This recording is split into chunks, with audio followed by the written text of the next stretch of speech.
Hello, kids. Today we are going to learn a very turning of the events. So before we learn what happened last week, let's invite the divine power to our session. Okay, close your eyes. Turn on your cameras if possible. Close your eyes. Fold your hands. Om Shri Ganeshaya Namaha. Om Shri Saraswatyai Namaha. Om Shri Gurubhyo Namaha. Shri Rama Rama Rameti Rame Rame Manorame Sahasranama Asranama Tatulyam Tatulyam Ramanama Ramanama Varanane Varanam Apada Apahartaram Dataram Sarvasampada Lokabhiramam Sriramam Bhuyo Bhuyo Namamyaham. Sri Rama Jaya Rama Jaya Jaya Rama Sri Hanuma Jaya Hanuma Jaya Jaya Hanuma Om Sivaya Gurave Namaha. Last week at Janaka's palace in Mithila, Rama, Lakshmana, Bharata, Shatrughna, 4 of them got married with Sita and her sisters on the same day. The celebration went really good. Everybody was so happy. And then Dasaratha and his sons, everybody, they are on their way to Ayodhya. On their way to Ayodhya, then suddenly Parashurama gave a scary entry. Everybody got scared. All the thunder, darkness fell upon his arrival. So everybody fainted except Rama, Dasaratha, Vasishta, like only few people stayed without fainting, but the rest, everybody, army and all the men, they all fainted. So Parashurama, he spoke to Rama as if Rama was not powerful at all. He was not courageous at all. Dasaratha was very scared, but Parashurama, he didn't care about Dasaratha. He was just talking to Sri Rama. And Sri Rama, courageously, he spoke to him, it is not good that you talk to me that way. I can handle whatever the challenge you pose upon me. Then he gave the Vishnu Dhanush to Sri Rama. Sri Rama lifted it very easily. He just effortlessly lifted that bow and aimed the arrow. He fixed the arrow and aimed it directly at Parashurama. If Rama aimed at an arrow, it will not go waste without doing its work. So it took all the spiritual power he gained, Parashurama, by his spiritual practices. Whatever the power he gained from his practices, Rama's arrow took all those powers except the traveling like lightning. Parashurama can travel like lightning in the air, very fast. Parashurama, he didn't want to lose that power because All the earth he earned by killing all the Kshatriyas. He gave it as a charity to sage Kashyapa. So he didn't want to lose that power. Actually, Parshurama goes to Samudra, like ocean god. He asks him to go back a little because all the land he gave it to sage Kashyapa because he doesn't have anything anywhere to stay. He asked the god of Samudra, ocean, to go back a little bit, and then he was staying there. Here it is mentioned Parshurama is living in Mahendra mountains. When Rama aimed that arrow, then Parshurama, he came to know Sri Rama is none other than Lord Vishnu. He accepted that and he bowed to him, and then he went back to his Mahendra mountains to do his spiritual practices again. He's one of the immortals. He's still living in those mountains. So after that, everybody relieved, and then they again continued their journey with a relieved mind to Ayodhya. So there was joyful excitement everywhere in Ayodhya because the entire population of the city, they rejoiced to hear that Dasaratha is returning to Ayodhya with his sons and daughters-in-law. They prepared to welcome the newlywed couples. So they prepared and they want to welcome them in a grand manner. So they decorated their homes even as if it was a festival. They decorated the whole city with banners, arches of welcome appeared everywhere in Ayodhya.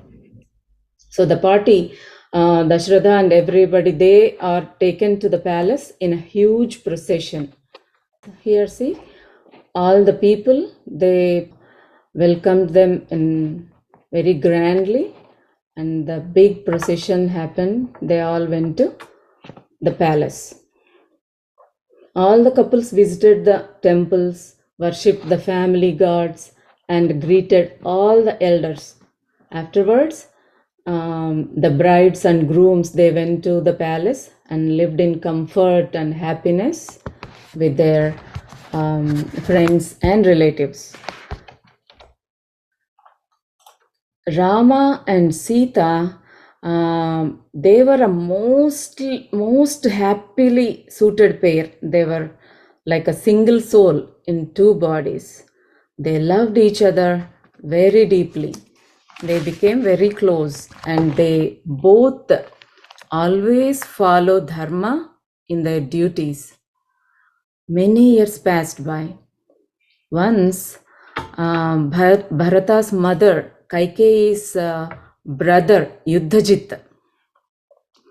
Kaikeyi's brother's name is Yuddhajit.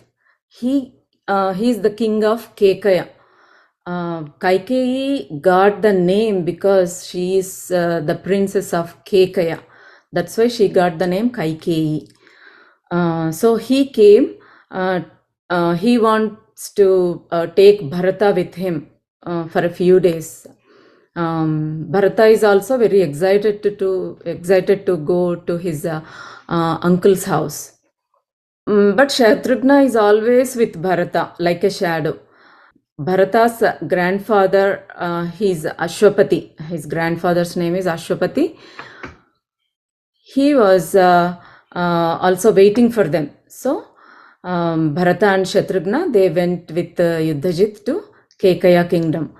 There, their grandfather was so happy to see his grandson Bharata. He treated both of them with utmost affection. He desired that they should stay with him for some time.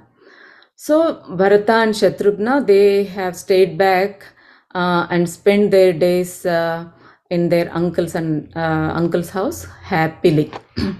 In Ayodhya, Rama and Lakshmana, they devoted themselves do the service of Dasaratha and helping him in the work of running the kingdom. So King Dasaratha loved all his sons, but he loved all his 4 sons. But Rama was particularly very dear to him because of Rama's character. Rama was valiant. That means he shows courage and determination, but yet he was gentle with everyone. He never raises his voice. He was not jealous of anyone. He's brilliant. He's very kind. Every day Rama practices his archery. He toiled hard to improve his mastery over arrows and other weapons. We already talked about those weapons, astras and shastras. Do you remember about astra and shastra? What is astra and what is shastra? Anybody remembers that? Yeah, Havish? Astra is like is kind of like a weapon that has powers. What power? How does it work? With mantra. Rama has to chant a mantra, then the god devoted to that astra, he will come and sit in that arrow and works that way. Shastra Okay. means regular weapons like sword, spears, and all those things. So both weapons he mastered. Rama and his brothers, they were all mastered both weapons, astras and shastras. Rama never disturbed by neither joy nor sorrow. If he gets anything, if he doesn't get too happy, and if he loses anything, he doesn't get too sad. He takes everything, whatever happens, he just accepts it as is and move on. That is the character of Rama. He's not like us. Rama was well versed in Vedas, Vedangas, other arts like fine arts also, like dancing, painting, all those things. We have also talked about all his qualities. How many qualities? Do you remember how many qualities Rama had? He's mastered in so many qualities also. Nobody remembers? 16 qualities. He was he had all the good qualities in the world. Nobody has those qualities. Not all the qualities. There was no warrior who could face Rama in the battlefield. He was particularly proficient in the formation of armies also. When the enemy stands in front of Rama, he cannot stand. Rama is so powerful. So with this, we are finishing Balakanda here. We are entering into Ayodhya Kanda. That means whatever happens in Ayodhya, that is describes as Ayodhya Kanda. The second chapter. Okay. As days passed, however, like Dasaratha is getting old. He was already 60,000 years old when Rama born to him. So he was very old. In Treta Yuga, they had bigger lifespans, not like us. In Kali Yuga, we have just 100 years. It is not even complete like 100 years. We just have up to 100 years. But in those days, in Treta Yuga and Kruta Yuga, they had very thousands of years lifetime. So Dasaratha was 60,000 years old. He was getting old, and also he was getting fearful dreams every day. And also he saw some scary omens, like that. That means signs. Signs were the bad signs were seen in Ayodhya. So Dasaratha felt unsettled. He was feeling anxiety, and he thought it is the time he's going to die. Like his days were numbered because he was feeling that usually when people they get near to death, they feel some of the symptoms, and they see some of the signs that they are not going to live for many days. So same way Dasharatha also, he got some of the signs.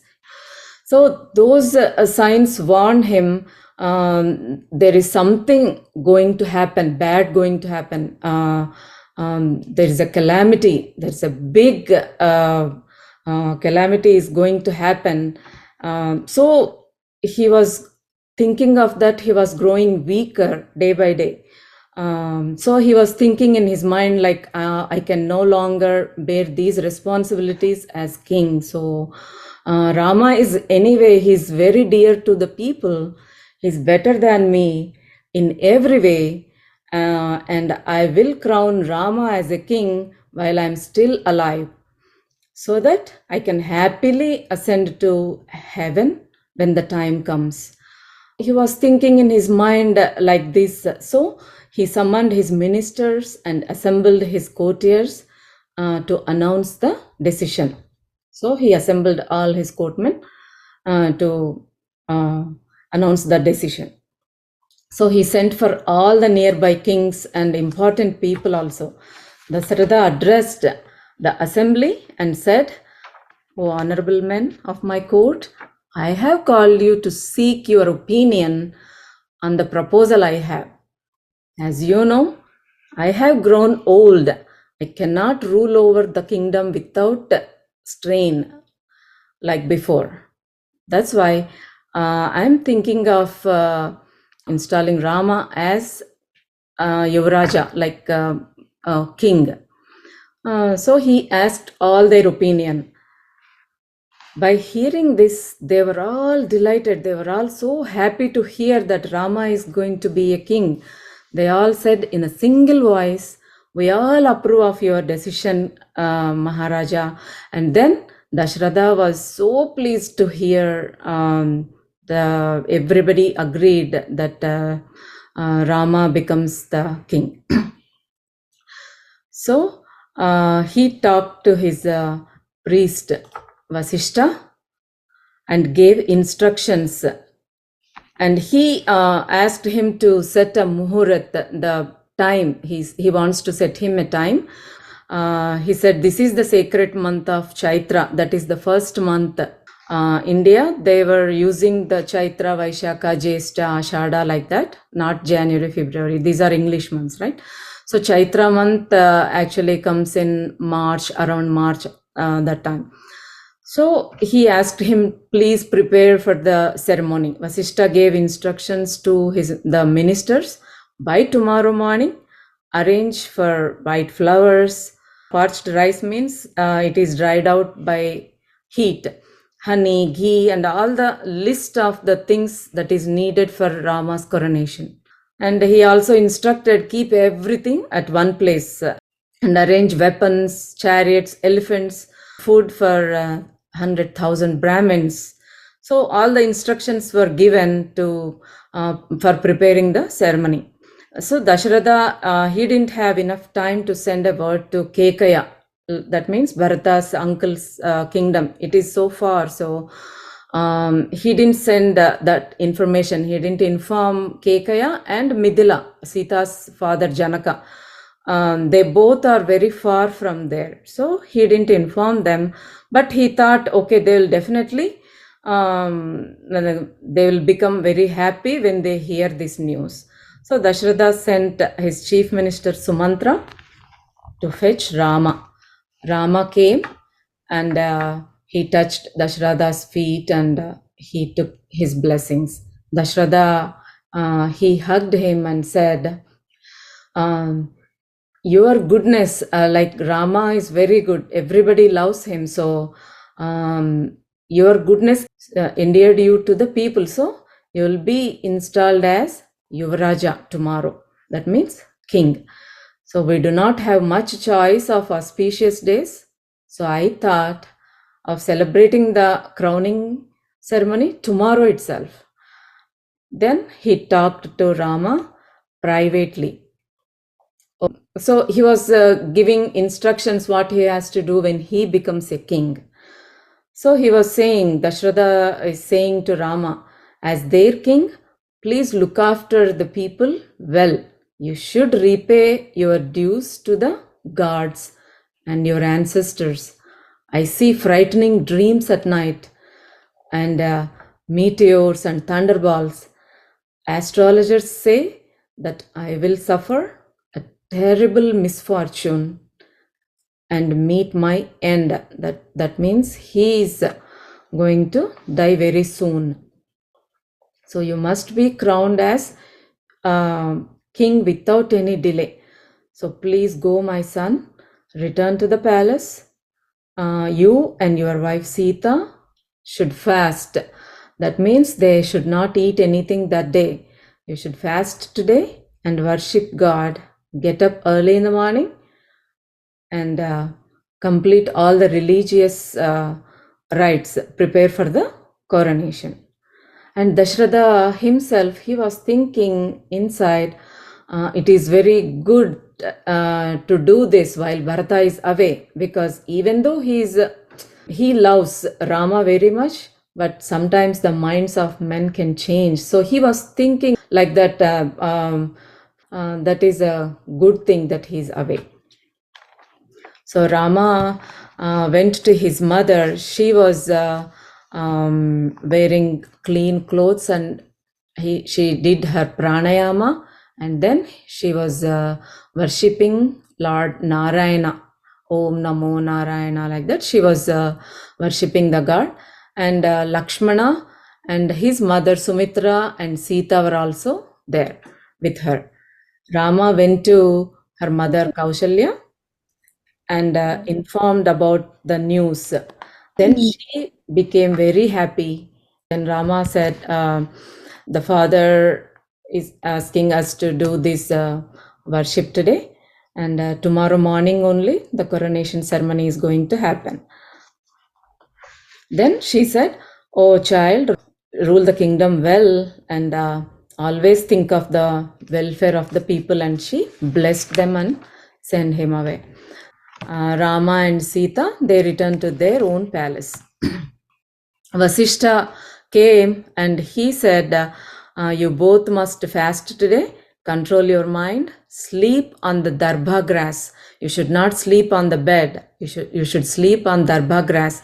That is a kind of grass that is used in the worships, in pujas. So he asked them to sleep, Rama and Sita, on darbha grass, and they can use a stone slab under their head as a pillow. Rama, he dutifully carried out all the instructions. He went and Sarayu river, he dipped and he took his bath, and Rama and Sita then started worshipping. All the citizens started decorating the city with poles because everybody came to know Rama is going to coronate it the next day. So everybody felt so happy, and they are celebrating again with banners, flowers, and they are decorating all the city with lights and waited for the next day. Then there was a lady called Mandhara.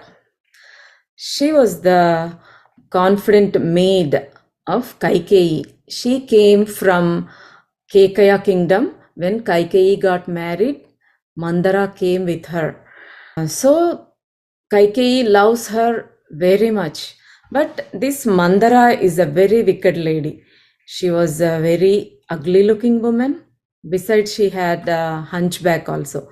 So all the kids were used to get frightened just by looking at her. And she was also a tale bearer, like she would carry tales and make false gossips and damaging statements against those whom she disliked. Whoever she doesn't like, she will say all the false tales about them. So nobody likes her except Kaikeyi. Kaikeyi was very partial to her because she came from her father's place, Kaikeyi, from Kaikeyi kingdom. And Mandhara saw the courtiers.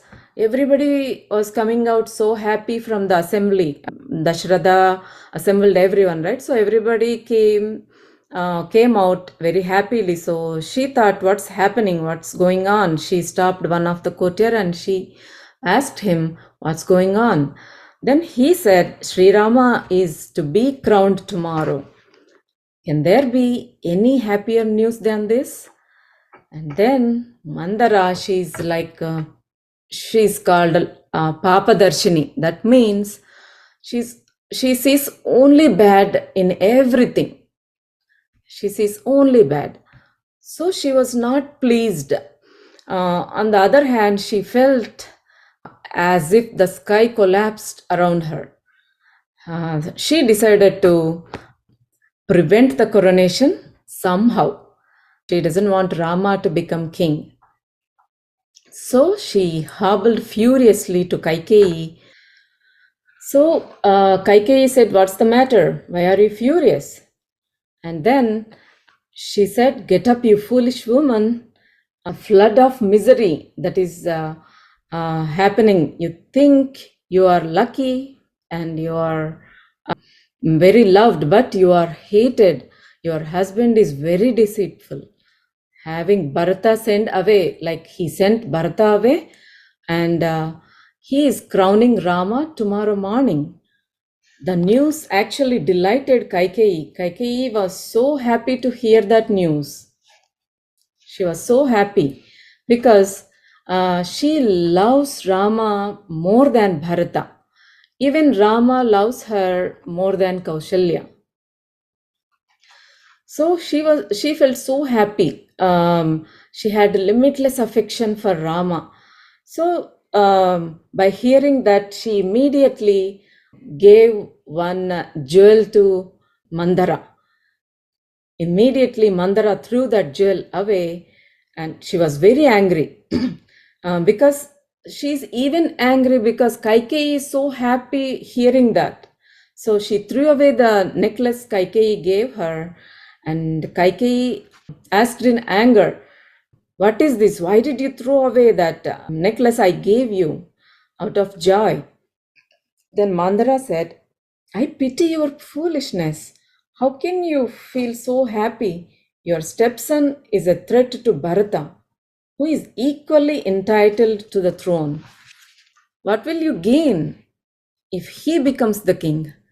Kaikeyi becomes so angry. She said, don't be mad, Mandhara. What matters is, if Rama is my stepson, how is that matter? He loves me more than my own son. He is the eldest son, so he is entitled to that throne. And he loves his brothers, and he does more for me than his own mother. Rama deserves to be the king. After he rules for 100 years, Bharata will become a king. Then Mandhara said, Kaikeyi, you are a dull-witted woman, and that's why you speak in this fashion. See, don't you understand? Rama, the eldest son, will be crowned now. After him, his son will inherit the throne.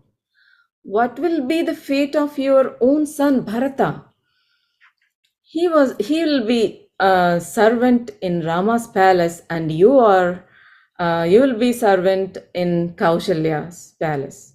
So you'll have to be slaves for Rama and his mother. Don't you realize this? You treated Kausalya arrogantly in the past. When Dasaratha married Kaikeyi, she behaved very rudely, arrogantly with Kausalya, Rama's mother.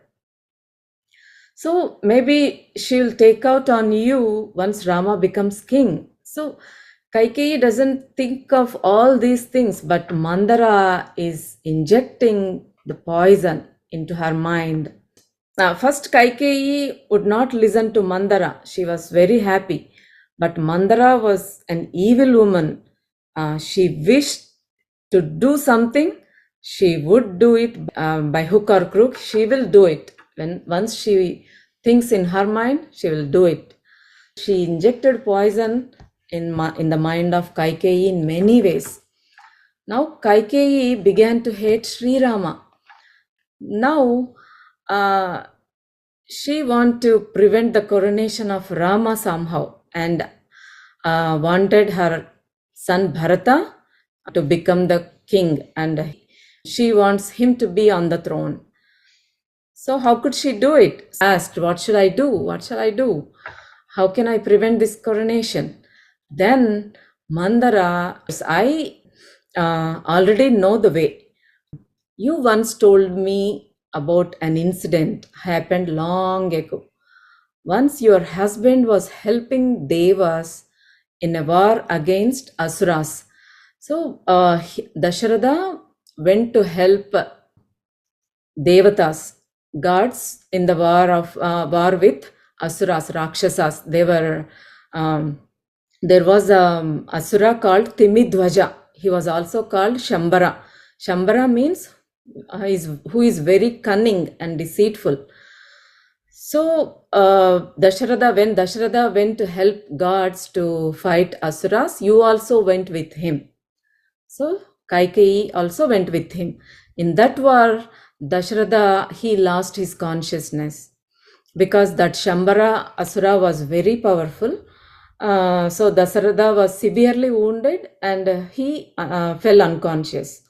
Then immediately Kaikeyi responded very fast and she took that chariot away from the Asuras, and she helped him heal and escape the Asuras. She helped him heal.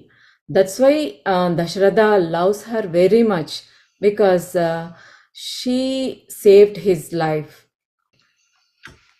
Dasaratha, he granted you two wishes, two boons. He said, I am granting you two wishes. Ask for anything you want and you shall have it. I'll get it for you. Then she said, okay, I don't want anything now. So I will ask for what I want when the time comes. Like I shall claim them when I require them. She doesn't want anything now. So now it is the chance. I have treasured this story, Kaikeyi. I remember this story. You told it to me out of affection you have towards me. So I remember this. Now it is your chance to ask your husband for these two wishes. First thing, Rama should be sent to the forest for 14 years, and Bharata should be becoming the king. So by the time Rama returns after 14 years, Bharata will be well established as the king on the throne, and in the people's hearts also. So this will bring Ayodhya entirely under your control. So she was reminding that story to Kaikeyi, and now it is the time to ask your husband about these two wishes. Then Rama will be sent away and your son will become the king. Then she gave that idea, and she also gave her the idea how to execute it. We'll learn about that next week. Okay, how she executed her idea and what happened, and how Rama took it, and what happens when Bharata knows, and all those things we are going to learn next week. Okay. Do you have any questions? No? No one? Okay. That's good. Let's chant Shanti Mantra and leave. Okay. Close your eyes and say it with me. And fold your hands. Asato ma Sadgamaya Tamaso ma Jyotirgamaya Mrutyorma Amrutangamaya.